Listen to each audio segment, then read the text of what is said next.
Hold on to your hats, horror hounds, and drive-in devotees. Tonight, we're diving into the wild world of Indonesian action cinema. These flicks ain't your typical Hollywood fare. They're a gonzo blend of martial arts mayhem, mystical mumbo-jumbo, and enough blood to make a butcher blush. Mondo Macabro, those purveyors of fine cinematic weirdness, have unleashed a double-feature Blu-ray, and both are entries in the Jaka Sembung trilogy, starring the Indonesian Bruce Lee himself, Barry Prima. So, crack open a cold one, fire up the Blu-ray player, and get ready for a wild ride. First up is 1983's cult classic, The Warrior and the Blind Swordsman. This film is a gem in the world of martial arts cinema, blending traditional combat with supernatural elements. Our hero, Jaka Sembung, played by the legendary Barry Prima, is back and badder than ever. With his righteous headband and unparalleled fighting skills, he's ready to take on any challenge. This time, he's facing off against Soka Indrasukma, the Blind Swordsman, portrayed by Advent Ban Gun.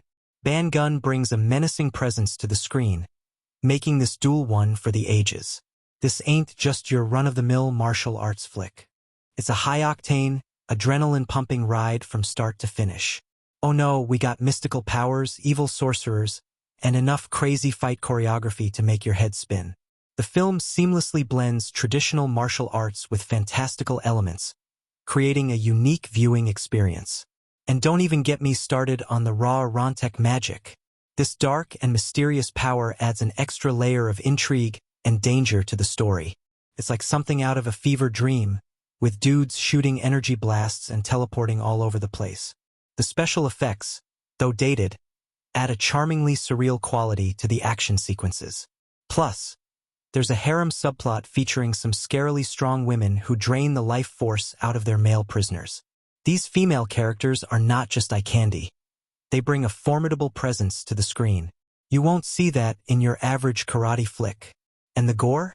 Oh, the gore is something else entirely. Let's just say they didn't skimp on the red stuff. The film is unapologetically graphic, with blood and guts flying in every direction.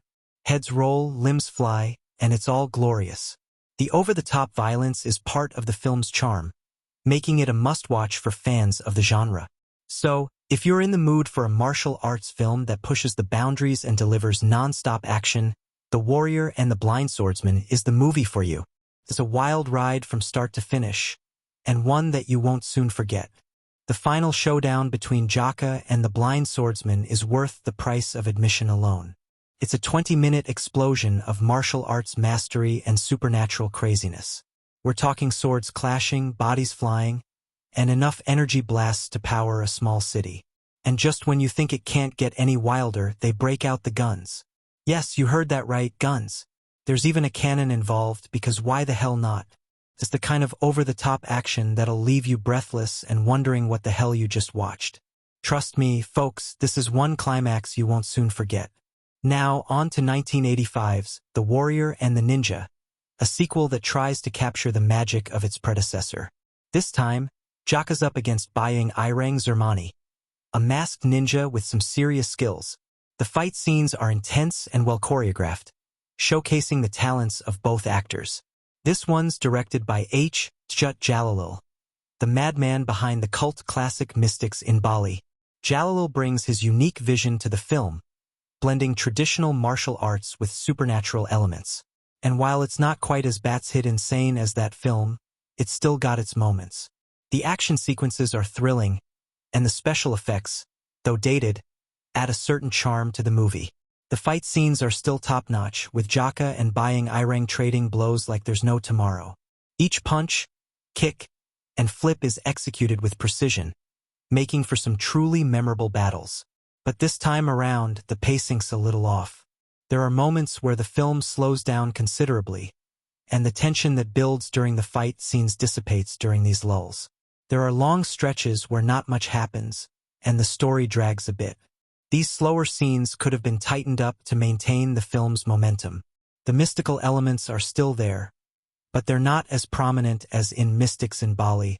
Instead, the film focuses more on the martial arts aspect, which is both a strength and a weakness. It's still a fun watch, especially if you're a fan of Indonesian martial arts flicks. The film has a certain nostalgic charm that will appeal to fans of the genre.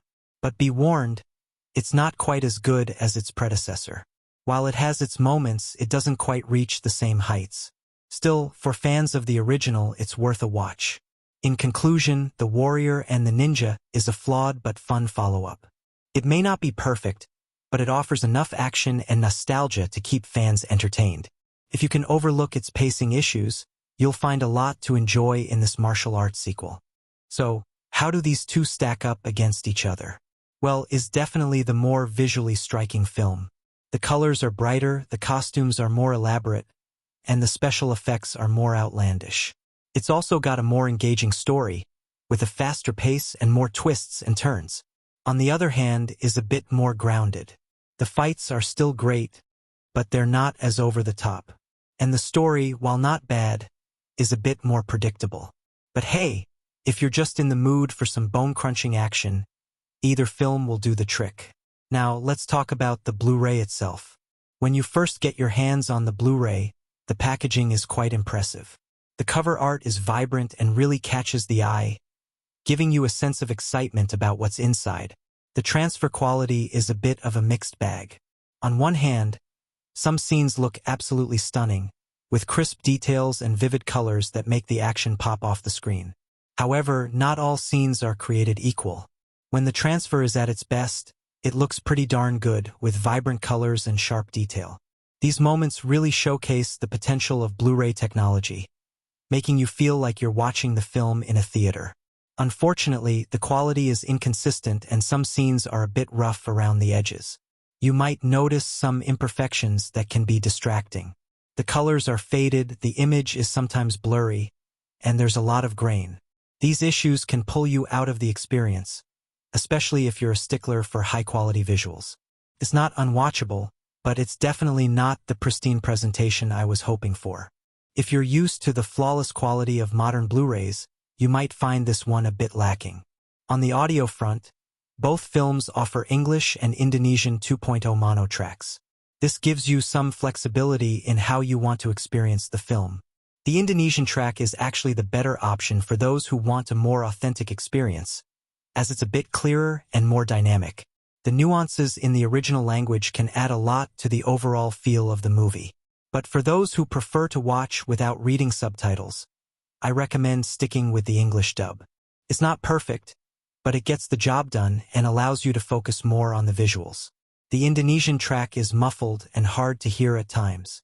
This can be frustrating, especially during quieter scenes where dialogue is crucial. So, choose based on your preference for clarity or authenticity. Here's the real kicker, folks, there are no bonus features. None. No commentaries, no making of documentaries, no behind-the-scenes footage. Nothing.